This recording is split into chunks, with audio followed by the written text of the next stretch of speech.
भागवत के प्रकांड विद्वान कथा प्रवक्ता आचार्य श्री जगदीश जी महाराज हमारे बीच में आए हैं।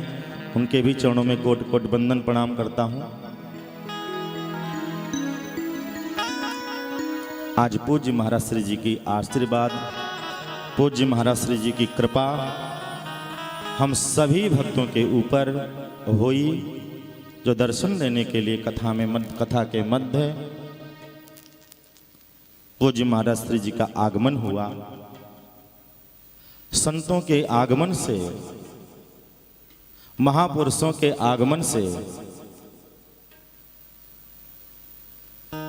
महाराज जो यज्ञ होता है, ये सप्ताह ज्ञान यज्ञ श्रीमद् भागवत की कथा की समझ लो वो पूर्णाहुति हो जाती है। कारण किसी ने संत से पूछा अमर जीवन यहाँ किसका। किसी ने संत से पूछा कि अमर जीवन यहाँ किसका। कहा उपकार करने में सफल होता समय जिसका। तो ऐसे ऐसे संत महापुरुषों का आगमन, संतों का दर्शन, संतों की वाणी हम सभी को श्रवण करने को प्राप्त हो रही है। बहुत आनंद के साथ में प्रथम दिवस से लेकर के आज पूज्य महाराज श्री जी का आगमन, महाराज श्री जी का स्थान तो बिल्कुल ठीक सामने हमारे है और महाराज जी की कृपा हमेशा इस दास के ऊपर बनी रहती है। मैं पूज्य महाराज श्री जी के चरणों में वंदन करता हूँ, प्रणाम करता हूँ। हमारे साथ में ही आज हमारे आचार्य जी हैं। आचार्य जी की भी कृपा इस दास के ऊपर बनी रहती है। मैं आचार्य जी के चरणों में निवेदन करता हूँ और प्रणाम करता हूँ। मैं आचार्य से निवेदन करूँगा कि अपना आशीर्वचन हम सभी भक्तों को, जो फेसबुक यूट्यूब के माध्यम से अनेक भक्तगण, श्रद्धालु भक्तगण, श्रोताजन उसको श्रवण कर रहे हैं, देख रहे हैं, इस कथा का लाभ प्राप्त कर रहे हैं, तो आचार्य से मैं निवेदन करूंगा, प्रार्थना करूंगा कि वो अपना सुंदर आशीर्वचन हम सभी को प्राप्त सुनाएं, श्रवण कराएं, आशीर्वचन दें। पूज्य आचार्य जी।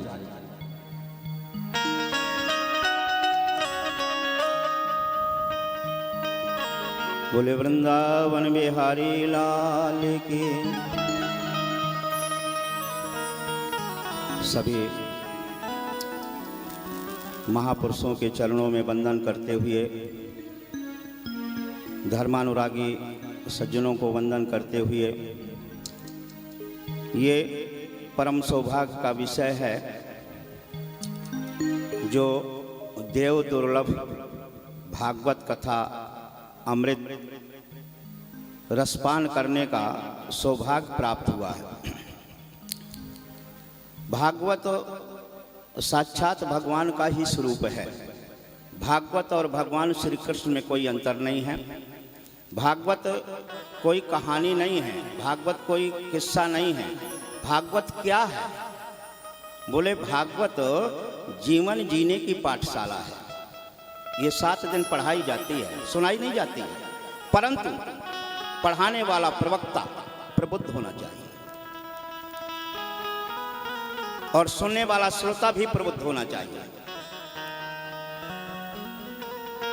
क्योंकि भागवत ईश्वर वाचक है तो भागवत जीव वाचक भी है। ये मानवः पाप कृतस्तु सर्वदा सदा दुराचार्य रता विमार्गा क्रोधाग्नि दग्धः कुटिलाश्चिकामिनः सप्ताहि यज्ञेन कलौ पुनन्ति। भागवत कहती है दुनिया का कितना बड़ा भी पापी व्यक्ति हो, कैसा भी पापी हो, कितने भी उसने जीवन में पाप किए हों, दुराचारी हो, व्यभिचारी हो, ये मानवः पाप कृतस्तु सर्वदा सदा दुराचारी रता विमार्गा क्रोधाग्नि दग्धः कुटिलाश्चिकामिनः सप्ताहि यज्ञेन कलौ पुनन्ति ते। जो व्यक्ति भागवत की शरण में आ जाता है, भागवत भगवान के चरणों में आकर के बैठ जाता है, तो ते पुनन्ति, भागवत उसको पवित्र कर देती है। तो ये बड़ा सुंदर, इस अधिकस्य अधिकम फलम, पुरुषोत्तम मास के महीने में बैठ करके भागवत कथा श्रवण करने का, और वो भी एक ऐसे ब्रह्मचारी के मुखारविंद से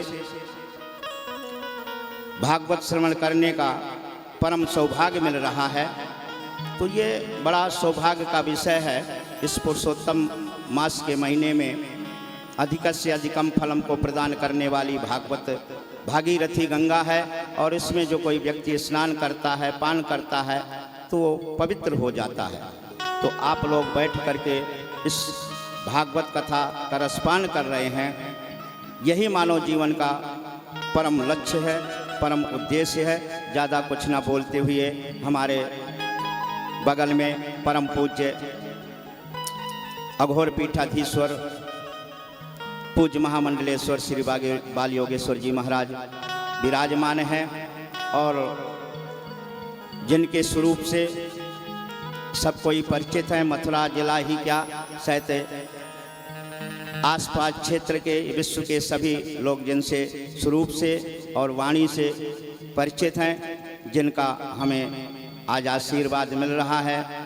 तो मैं अधिक कुछ न कहते हुए इन्हीं शब्दों के साथ में सभी को वंदन करते हुए, व्यासपीठ को वंदन करते हुए, विमल चैतन्य जी महाराज को वंदन करते हुए, इसी तरह धारा प्रवाही भागवत अमृत रस भक्तों को प्रवाहित करते रहें, रसपान कराते रहें। इन्हीं शब्दों के साथ में पूज्य महाराज श्री जी के चरणों में, श्री बाल योगेश्वर जी महाराज के चरणों में वंदन करूंगा। वो भी अपना मंगलमय आशीर्वाद हम सबको देंगे। बोले वृंदावन बिहारी लाल की जय।